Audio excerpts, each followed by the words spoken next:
My name is Diana, and I grew up as the princess of a castle. My parents, bless their souls, had more wealth than some small countries, but they instilled in me the value of every penny. Money talks, but wisdom listens, my dad would say, while my mom insisted I learn to budget before I'd even knew how to spell. My luxurious life felt like a fairy tale, until it shattered.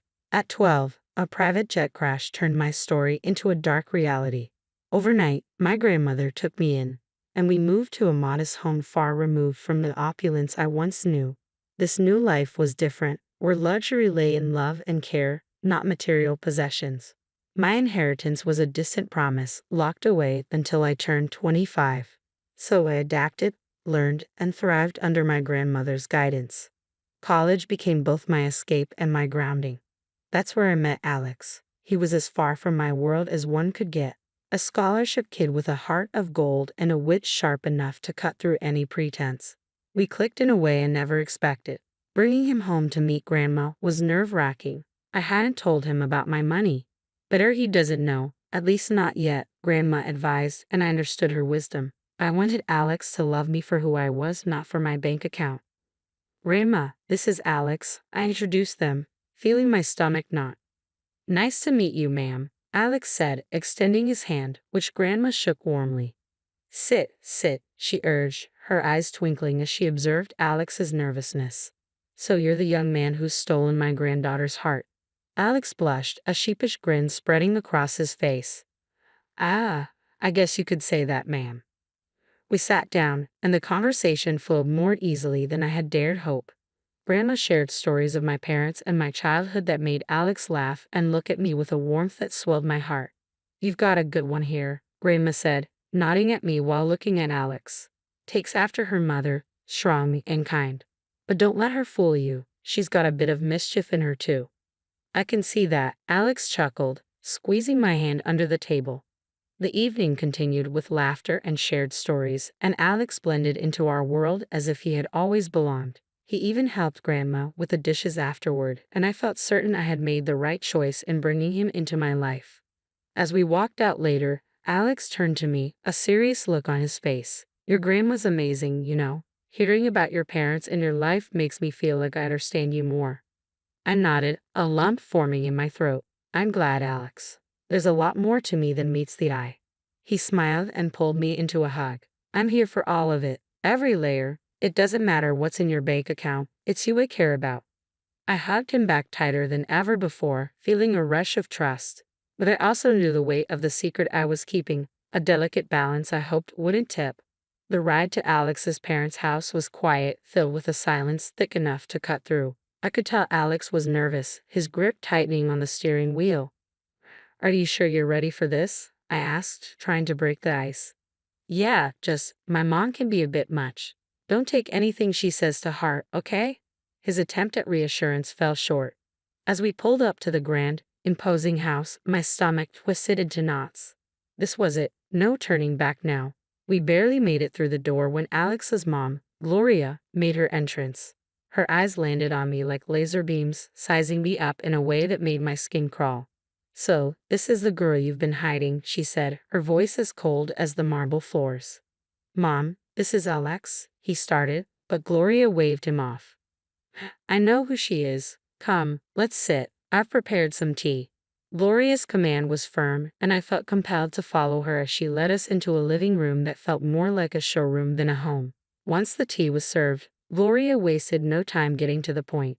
I hear you were raised by your grandmother. Must have been quite a humble upbringing, she remarked, the word humble dripping with condescension. I clenched my jaw, fighting to remain calm. It was my grandmother who taught me valuable life lessons, important things, not just fluff. Gloria smirked, her lips curling slightly. And your parents? Gone too soon, I hear. Tragic, really. How does one cope without proper guidance? Alex jumped in, clearly uncomfortable. Mom, that's enough. Let's not. It's okay, Alex, I interrupted, feeling the surge of defiance. Yeah, my folks are gone, and it was tough. But I got through it. It made me who I am. Gloria sipped her tea, her gaze unwavering. Interesting. And what about your future, dear? Any plans, or are you just riding along on my son's coattails? That stung. I took a deep breath, reminding myself why I was there. I've got plans, big ones. And I don't need to ride anyone's coattails to make them happen. The air was thick with tension, and I could feel it tightening around us. Alex, bless him, tried to change the subject. Mom, let's not do this. We're here to enjoy each other's company. Gloria set down her teacup with a deliberate slowness. I'm merely trying to understand the woman my son has chosen. You can't fault a mother for caring about her child's future. It felt like a never-ending tug of war where neither side was winning. Just when I thought I couldn't endure any more, Alex's sister Lily made her entrance. Her curious eyes held an edge of judgment that mirrored their mother's. So, you're the famous girlfriend. Heard a lot about you, though not all of it good, Lily said, her voice dripping with disdain. I opened my mouth to snap back, but Alex stood up. That's enough. Both of you, we came here in good faith to share a part of our lives with you. If you can't respect that, then maybe we should leave. The rest of the visit was painfully awkward. Conversations felt forced, and every laugh was a little too loud. Yet Alex held my hand under the table, a silent promise that we were in this together. As we left, I couldn't shake the mix of relief and frustration churning inside me. I'm sorry about that, Alex said once we were in the car. They can be a bit intense. I sighed as the lights of the house faded in the rearview mirror. It's not your fault, but man, your mom and sister. There's something else, I said, shaking my head. Alex let out a sad chuckle. Yeah, they are. But hey, we survived, right? Survived and stronger. I leaned my head against the window, looking up at the clear night sky filled with shining stars. Maybe it was a sign, no matter how tough things got, there would always be a way through. But the warning came swift and sharp like a slap to the face at our next awkward family gathering. Gloria, my future mother-in-law, wasted no time laying down the law. If you two are serious about getting married, we're getting a prenup signed, she declared, her eyes drilling into mine as if daring me to object. I kept my cool, shrugged, and replied, fine by me. I'm not after your son's money. I could see Alex shrink in his seat, looking as if he wanted to crawl into a hole and disappear. Once we were out of there, he was all apologies and promises. My mom will get in our way, I promise we'll be happy, he said, his eyes pleading for me to believe him. The wedding planning sailed along smoothly enough, but on the big day itself, that's when the storm hit. Lily, my soon-to-be sister-in-law, got more than a little tipsy and decided it was showtime right in the middle of our reception. She staggered to her feet, glass in hand, slurring accusations loud enough for everyone to hear. This one's a gold digger. Doesn't know the first thing about our kind of life. Illiterate, trying to snag my brother's cash. Her antics didn't stop there. She went on to harass guests with behavior that wasn't even fit for polite society. My face flushed with hot anger and humiliation. Without a second thought, I pulled out my phone and called the cops. This drama needed an audience, and I wasn't about to let Lily's performance go unchecked. The aftermath was a hurricane of accusations and threats. Gloria vowed revenge for the disgrace I had brought upon their family. You've made a mockery of us. The press will have a field day with my daughter's antics, thanks to you. Alex was caught in the middle, trying to play peacemaker in a war that had no room for neutrality. I saw the strain in his eyes and the way his shoulders sagged under the weight of his family's drama. He wanted to keep us afloat, but I stood my ground, my resolve hardening. This wasn't just about me anymore. It was about drawing a line and refusing to let wealth, or the lack thereof, dictate how I was treated. As the dust settled and the night grew quiet, Alex and I sat amidst the wreckage of what was supposed to be our happiest day. I'm sorry, he whispered, but I could only think of how far we had to go. He whispered, his voice thick with unshed tears. I never wanted any of this. I took his hand, feeling the rough edges of our new reality. We'll get through this, but things need to change, starting with setting boundaries with your family. The vow we made that night wasn't just about staying together. It was about fighting for the respect we deserved and refusing to let old money or grudges define our future. 2 years slipped by since we said, I do, and those vows felt heavier with each passing day. Gloria practically vanished from our lives, and honestly, I didn't miss her one bit. But it wasn't just her absence that marked those years. It was Alex's changing attitude that really drove a wedge between us. He came home late, if at all, muttering excuses about work that never quite added up. The warmth we once shared cooled into mere courtesy. And eventually, even that faded. The tipping point came one night when he threw his jacket on the chair as it had personally offended him. You know, he said, I could have done better. married someone with a bit more class, more in line with my circle. His words stung like a slap, leaving me gobsmacked. I wanted to scream, to remind him of the fortune I had inherited, but Grandma's voice echoed in my head, urging me to be patient and to see Alex for who he truly was. So, I swallowed my truth and my hurt, biting back tears. I thought maybe, just maybe, if we had a child, it might bridge the gap between us, remind him of the love that brought us together. Alex, don't you think it's time we considered having a baby? I ventured one evening, hoping to ignite something in the man I once loved. His reaction was like a cold shower. A baby? Now, don't be ridiculous. We're not ready for that, not by a long shot. That conversation crushed me. It wasn't just his refusal. It was the disdain in his voice, the way he made it clear that what I wanted, what I thought could save us, was nothing but a foolish fantasy. Days turned into weeks, and those weeks into months of silence, living side by side but feeling more like strangers. Each rude remark, every late night, added another brick to the wall between us. I confided in Grandma, pouring my heart out over cups of tea that went cold before I could finish them. He's not the man I married, Grandma. I don't even know if he ever was. She listened, her eyes reflecting sadness and understanding. You can't make someone be who you want them to be, darling. Sometimes we see what we want to see until we can no longer ignore the truth. Her words, though heavy, carried a sliver of relief. I wasn't crazy. I wasn't asking for too much. I just wanted a partner, someone who saw me as an equal and respected me.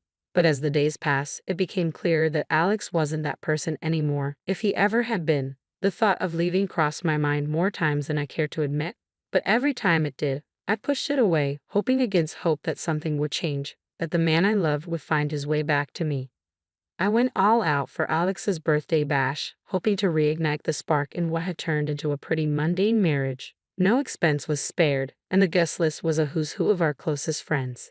Notably absent were Gloria and Lily, my mother-in-law and sister-in-law. Their drama was the last thing I needed to ruin the night. For a moment, Alex was in high spirits, soaking in the adoration and well wishes from everyone. It felt like we were back in our honeymoon phase, surrounded by laughter and inside jokes. But that bubble burst the second Gloria and Lily crashed the party uninvited, clearly expecting to be welcomed. It turned out Alex had gone behind my back and invited them, hoping to avoid any family fallout. Their presence shifted the atmosphere, turning it tense. Lily, in true form, made a beeline for the drinks, dressed in an outfit that practically screamed, "Look at me," and not in a good way. Gloria's snide remarks flew under the radar, each one a veiled jab at me or our marriage. As the night wore on, Lily's antics escalated, fueled by champagne and a desperate need to be the center of attention. She launched into a rant about how I didn't fit into their family, how I was unworthy of their name. It was a mess, and Alex was nowhere to be found, too busy playing the good son to notice the circus unfolding around him. The climax of the evening came when Lily, a few sheets to the wind, decided to air out some dirty laundry. Waving around some documents, she slurred out insults, each word cutting deeper. The spectacle ended with her stumbling into the pool, documents flying everywhere, turning what was meant to be a celebration into chaos. I rushed over, driven more by curiosity than concern, and began gathering the scattered papers. My heart sank as I pieced together the truth. They were divorce papers signed by Alex. Each signature felt like a punch to the gut, a betrayal that left me numb. Standing there, the reality crashed over me. My husband, the man I had promised to spend my life with, had decided our journey was over without even a word. The party around me faded into a blur as I clutched the documents, Alex's signature glaring up at me, confirming what I didn't want to believe. This wasn't just a party to remember. It was the end of everything I thought we had. In the aftermath of the pool incident, I sought clarity amidst the chaos. My heart raced as I approached Alex, holding the soaked documents that had unwittingly unveiled the truth I wasn't prepared for. "Alex, what's this about?" I demanded, my voice stronger than I felt as I thrust the divorce papers toward him. Before he could respond, his mother interjected, her smugness making my skin crawl. "Oh dear, looks like your little scheme didn't work out, did it? Alex is leaving you. You thought you could trap him with a baby for his money." I stared at Alex, searching his eyes for any trace of the man I married, but he couldn't meet my gaze. His silence spoke louder than words. With resignation, I signed the divorce papers. They were just a formality now, closing a chapter of a book I no longer wished to be part of. As the dust settled, Grandma approached, her presence a calming force. She didn't need to say anything. Her eyes conveyed volumes of empathy, understanding, and unspoken support that bolstered my resolve.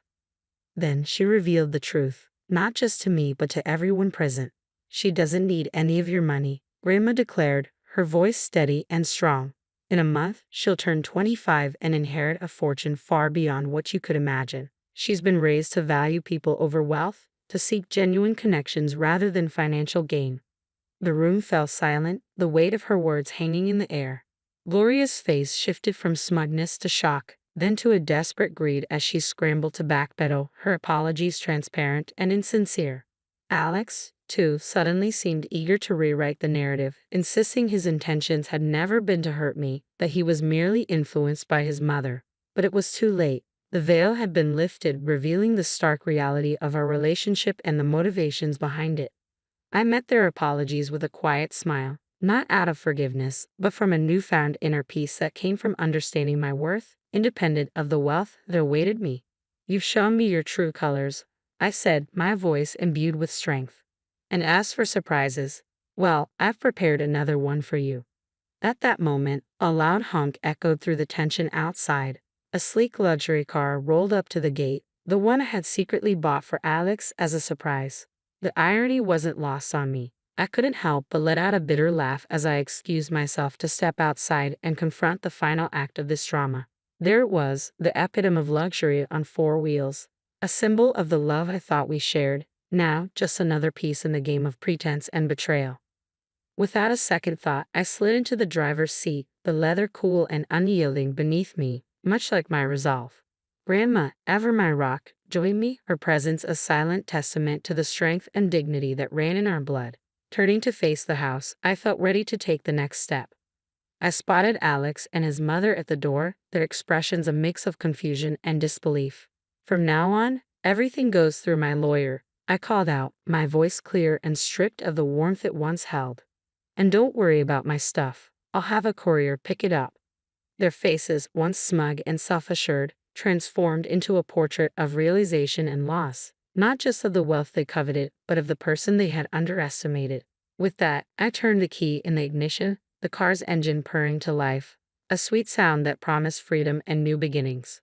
Grandma and I exchanged a look, a silent agreement that this was the first step toward a future unburdened by deceit and manipulation.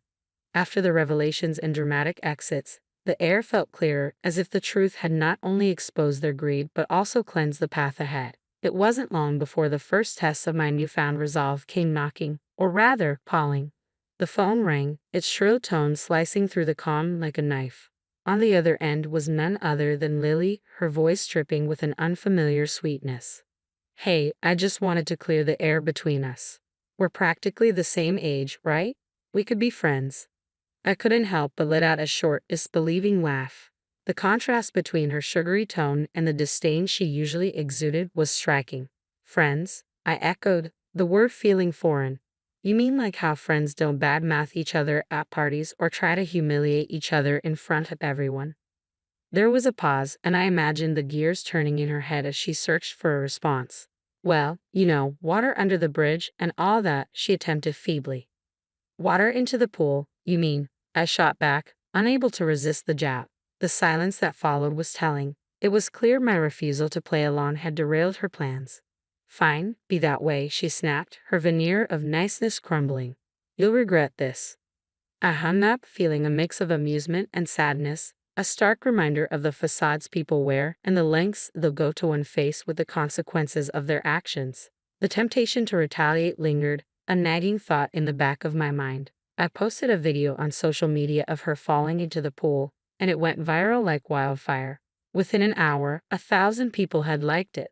My sister-in-law became an internet sensation. She tried to call me, demanding I take it down, but I just blocked her. I was done with her fake sweetness and nasty attitude. A week later, my phone rang with a number I knew all too well. It was Gloria. Her voice was unnaturally sweet, offering an olive branch she hoped I would grasp. "Let's put the past behind us for Alex's sake. Can't we reconcile?" she suggested, as if the wounds were mere scratches that could heal with a band-aid of words. No, Gloria, that ship has sailed, I replied, firm but not unkind. There was no anchor in my voice, only a resolute peace. I wish Alex well, but our paths are diverging. I'm looking forward, not back.